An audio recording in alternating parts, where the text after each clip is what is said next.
Not because she was afraid, not because she didn't have words. She waited because some truths are too heavy to carry out into the open before you are truly ready. And Stefanie Powers was the kind of woman who never did anything before she was ready. Through the rumors that circled like smoke, through the headlines that never quite died down, through the grief that lived in her chest in ways the public never fully saw. She kept her silence the way you keep a promise to yourself, quietly, deliberately, at great personal cost. And the world in all its noise kept pushing. Fans speculated, journalists circled. People who had never met her formed opinions about what her silence meant. Was she protecting someone? Was she hiding something? Was she simply too loyal to speak? She smiled in interviews. She redirected gracefully. She spoke about wildlife conservation, about the work that kept her grounded, about the foundation she had built from grief. And every time someone tried to steer the conversation toward Robert Wagner, toward that long shadow in Hollywood history that never quite stopped following her, she found a way to step aside. Calm. Composed, unreachable, but something changed. Maybe it was age. Maybe it was the quiet kind of clarity that only arrives after you have lived long enough to stop caring what the wrong people think. Maybe it was something she read, or heard, or felt in a moment no one else will ever know about. Whatever it was, it moved something in her that had been still for a very long time. At 82, Stefanie Powers sat down and spoke, not in careful fragments, not in rehearsed deflections wrapped in politeness. She spoke the way people speak when they have finally decided that the weight of carrying something alone is greater than the risk of putting it down. What she said didn't just surprise people. It stopped them completely, and once she started, there was no mistaking it. This was not a woman performing honesty. This was a woman finally living inside it. There is a particular kind of woman Hollywood produces once in a long while, not just beautiful, not just talented, but resilient in a way that is almost architectural, as if grief and pressure and public scrutiny had been poured directly into her foundations, and instead of cracking, she had simply become more still. More solid, more herself. Stefanie Powers is that kind of woman. Born Stefania Zofia Federkiewicz in 1942 in Hollywood, California, she grew up in the industry the way almost no one does, not as an outsider fighting to get in, but as someone who seemed to belong to it from the very beginning. The camera found her early, the work followed naturally. By her early 20s, she was already building something that most actors spend their whole lives chasing, a presence that felt genuinely earned. And then Heart to Heart arrived and everything changed. The show gave her something rare in television, a character that people didn't just watch but genuinely loved. Jennifer Hart was warm and sharp and alive on screen in ways that felt effortless. The chemistry between Stefanie and Robert Wagner didn't need to be manufactured. It was already there, built from years of professional trust, of shared humor, of two people who genuinely enjoyed each other's company and let that show. Viewers felt it. Critics couldn't explain it. And for 8 years across the original series and the reunion films that followed, audiences tuned in not just for the mysteries, but for them, for the feeling of watching two people who actually liked each other. But Stefanie Powers had a life that existed long before Robert Wagner entered it. A life already shaped, already marked, already quietly broken in places that the cameras never reached. His name was William Holden. Their relationship was one of the most significant and quietly devastating love stories in Hollywood's long history of love stories. They met in the early 1970s, and what began as a professional connection became something that both of them seemed unprepared for, something that reached deeper than either of them had expected. Holden was older, complicated, brilliant, and carrying a long and painful relationship with alcohol that people close to him understood, even when the public did not. But around Stefanie, something shifted in him. She steadied him. She became, by many accounts, the person who made him feel like the best version of himself. They traveled together. They dreamed together. And they built something that went beyond the two of them. The William Holden Wildlife Foundation in Kenya, born from a shared love of conservation and wild places and the belief that real love, reaches outward and tries to change something in the world. And then in November of 1981, William Holden died alone in his Santa Monica apartment. He had fallen, he had struck his head, and by the time anyone reached him, it was far too late. Stefanie was not there.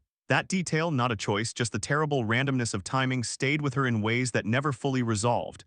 She poured the grief into the foundation, into purpose, into motion, because grief like that doesn't leave, it just finds a new place to live. and just weeks later the same world she inhabited was shaken again by another death in another November. And nothing after that was ever quite the same.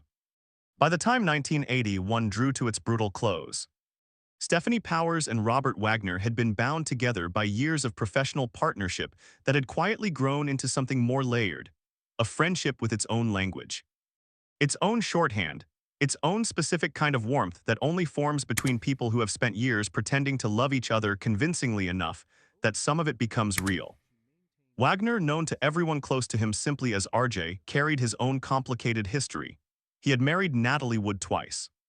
Once in 1957, when they were both young and golden and the whole world seemed to be watching. And again in 1972, after separate lives, other marriages, other seasons of grief and searching. By 1981, they were a family. Settled, or at least appearing settled, in that particular way that famous couples learn to project even when the private reality is more textured and difficult. Natalie Wood was, by any measure, one of the most genuinely beloved actresses of her generation. She had been famous since childhood, carrying that weight with a grace that never fully concealed the vulnerability underneath, and the public adored her for exactly that. She was real. She was warm. She was the kind of person who made you feel seen, even from the distance of a screen. On the weekend of November 28, 1981, Natalie Wood, Robert Wagner, and actor Christopher Walken were aboard Wagner's yacht, the Splendor, anchored near Catalina Island. What happened across those hours, what was said, what the atmosphere felt like. What sequence of events led to Natalie Wood's body being found floating in the dark water near the island became one of the most enduring and painful mysteries in Hollywood history. She was 43 years old. The official cause of death was listed as accidental drowning. Robert Wagner was not charged with anything. The case was closed, then reopened, then reclassified. The word undetermined entered the official record and stayed there. Witnesses were re-interviewed years later. The boat's captain, Dennis Davern, gave statements that, according to reports, contradicted earlier accounts in significant ways. And in 2018, Los Angeles County investigators officially named Wagner a person of interest, not a suspect, but someone whose account of that night questions had been raised about, in ways that remained officially unresolved. Through all of it, Stefanie Powers said almost nothing publicly. She was grieving William Holden. She was watching a close friend navigate something incomprehensible, something that had no good road through it. She was holding two enormous losses at once, one devastatingly personal, one adjacent but equally raw, and she was doing it, as she did most things, without asking the world to witness the effort. She kept working, she kept showing up. She kept moving forward in that particular way of hers, purposeful, contained, giving nothing away. But behind that composure, something was quietly accumulating. Something was being set aside carefully for a moment that, for a very long time, never seemed to arrive. For years, the story of that November night felt as though it belonged to tabloids and true crime forums. Not to the real people who had lived near its edges, who had known the people involved, who carried their own private understanding of events that no investigation ever fully reached. But the questions didn't fade, they grew. By the 2010s, new accounts had begun to surface with increasing force. Dennis Davern had written a book. He had sat for interviews in which he described the atmosphere on the Splendor that night differently, significantly differently, from what had been recorded originally.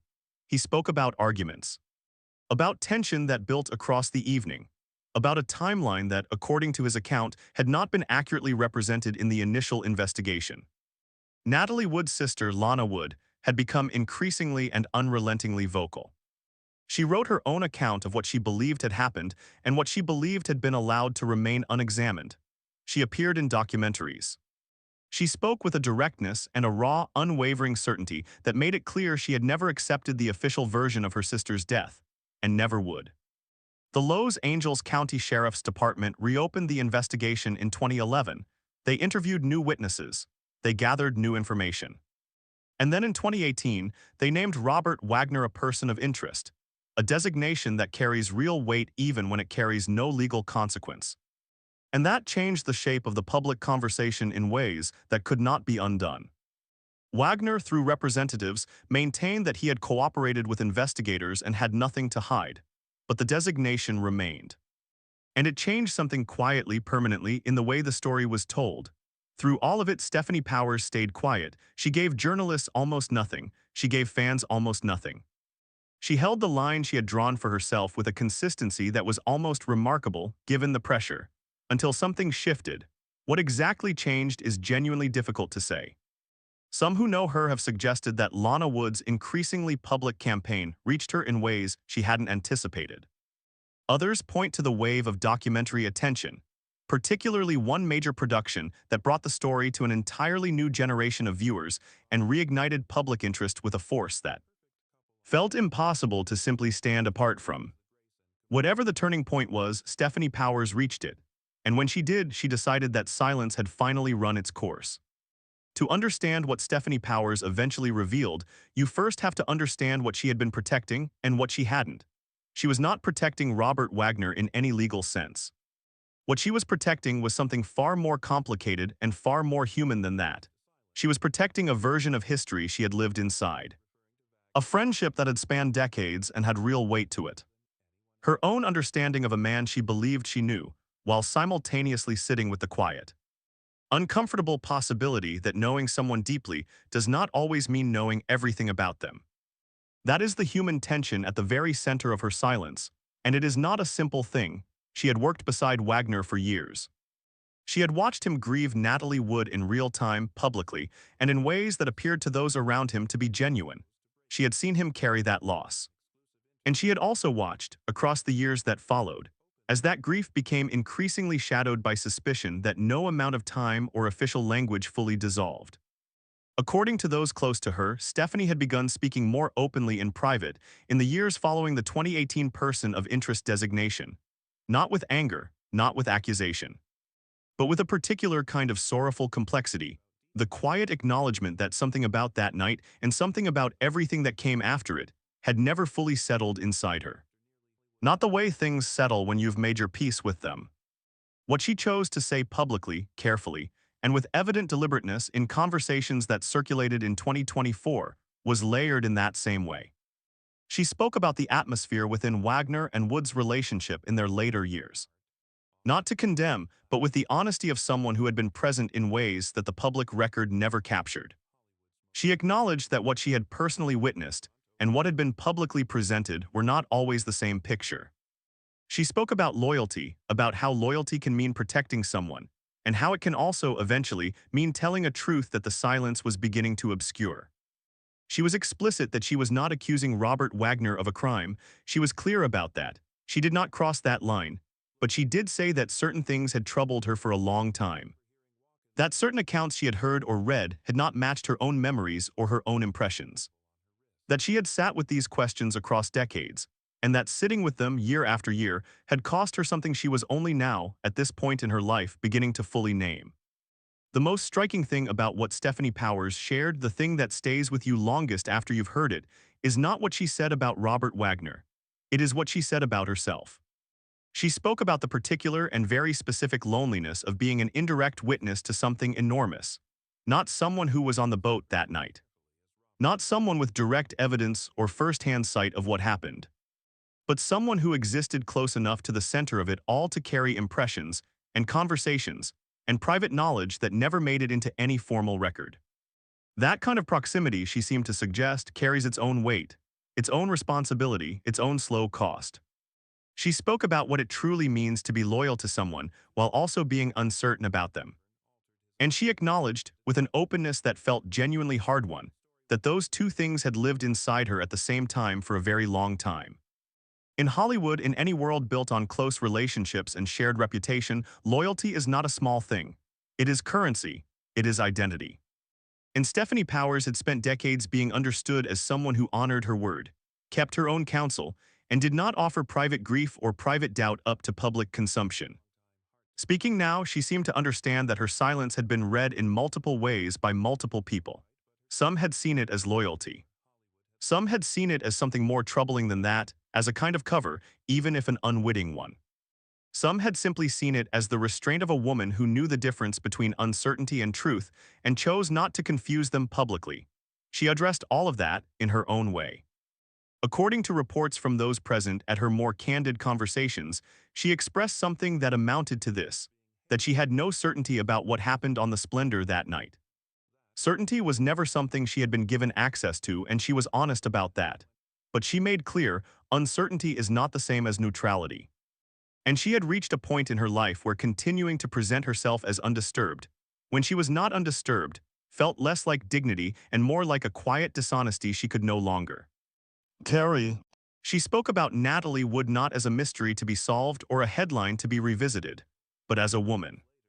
A specific, irreplaceable woman with specific warmth and specific fears, and a specific presence that had once occupied real space in the lives of the people around her. Someone whose absence, she said simply, had never stopped being felt. That reframing from mystery to personhood, from case file to human being, was perhaps the most quietly powerful thing Stefanie Powers offered in everything she shared. Not answers, not accusations, but witness, real, costly human witness. There is no clean ending to this story, and it would be dishonest to pretend otherwise. Robert Wagner is still alive. He is in his 90s. He has not been charged with any crime. He has maintained his account of that night across decades and multiple investigations, through a cultural reckoning that has returned to the story again and again with new voices and new urgency, and still no final resolution. Lana Wood continues to speak. She has said publicly and without wavering that she does not believe her sister's death was an accident.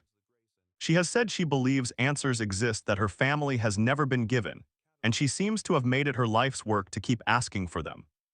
The official record remains where it has remained for years, undetermined. And Stefanie Powers, at 82, with the specific perspective of a woman who has loved people and lost them in ways that were also complicated, also unresolved, also lived out in some degree of public view, has now placed her voice inside a conversation she stayed out of for 40 years. That is not a small thing. What is remarkable about this moment is not that she delivered a confession or a revelation that breaks the case open or a statement that changes any official record. What is remarkable is the texture and the honesty of what she chose to offer, the admission of complexity. The willingness to say, quietly but clearly, that loyalty and truth do not always point in the same direction, and that spending decades living in the space between them leaves a mark. She spoke, too, in some of her quieter moments, about what this entire chapter of her life had personally cost her, about how grief compounds when it is not allowed to fully breathe, about how losing William Holden and then watching the aftermath of Natalie Wood's death unfold, both in the same brutal season, both unresolved in their own way, created a weight that shaped the decades that followed. About how she built her life around purpose, in part, because purpose was the only structure strong enough to hold that much accumulated loss without collapsing. The William Holden Wildlife Foundation remains her most enduring work. It is, in its quiet way, the most honest monument she has ever built, not from marble or recognition, but from grief that was given somewhere to go. Grief that was redirected into something still living, still growing, still reaching outward the way love does when it refuses to disappear. That redirection is, in many ways, the story of who she is. And perhaps that is why her decision to finally speak, now at this point in her life, carries weight that goes beyond celebrity. This is not a woman chasing attention or settling scores. This is a woman who earned her silence, who paid for it year after year in ways that most people never saw, and who is now, with full awareness, choosing something different. There is a particular kind of courage that never announces itself. It doesn't arrive loudly. It doesn't perform.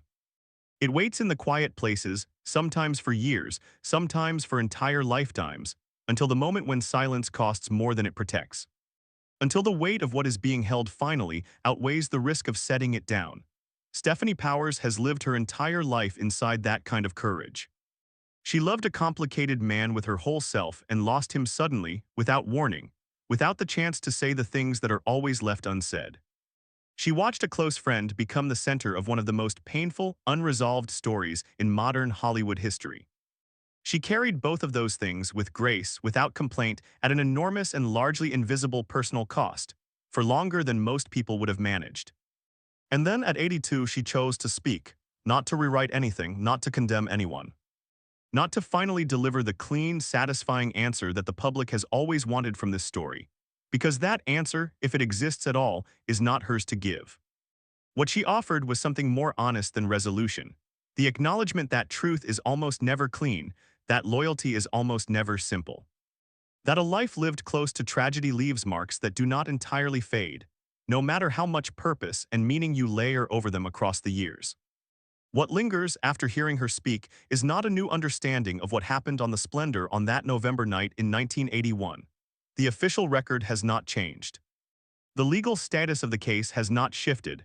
No courtroom has been touched by her words. What has shifted is something smaller and something larger at the same time. There is now a human voice, a specific, lived-in, real human voice, attached to the space between what the official record says and what the people who were present actually carried. There is now an acknowledgement, from someone who knew these people not as headlines but as human beings, that the distance between what we know and what we feel is real. And that living inside that distance, without flinching, without letting it make you bitter or dishonest, is its own form of quiet, uncelebrated strength. Stefanie Powers did not give us answers. She gave us something far rarer than that. She gave us her honesty about not having them. And about what it truly costs, in peace, in comfort, in the simple relief of certainty, to carry that kind of open question with dignity across the full length of a life. That may be the most important thing any person can offer in the end, not resolution, not certainty, but the willingness to say clearly and without pretense this mattered, it still matters. And pretending otherwise was never really a choice. It was only ever a delay. She waited 40 years for the right moment. When it finally came, she didn't rush it, she didn't exaggerate it. She didn't perform it. She simply told the truth as she understood it, slowly, carefully, and with the full, undiminished weight of everything she had lived to carry her words forward. If this story stayed with you, if it made you think about loyalty or silence, or what it costs to carry an unanswered question for the length of a life, leave a thought in the comments below. We read every one of them, and they matter more than you might think. If you're new here and this is the kind of storytelling you've been looking for, consider subscribing. This channel was built for stories like this one, told slowly, told honestly, without sensationalism or easy answers. Because the most important stories are rarely the loudest ones. They're the ones people have been quietly carrying for years, waiting for the right moment, waiting until the silence finally costs too much, just like she did.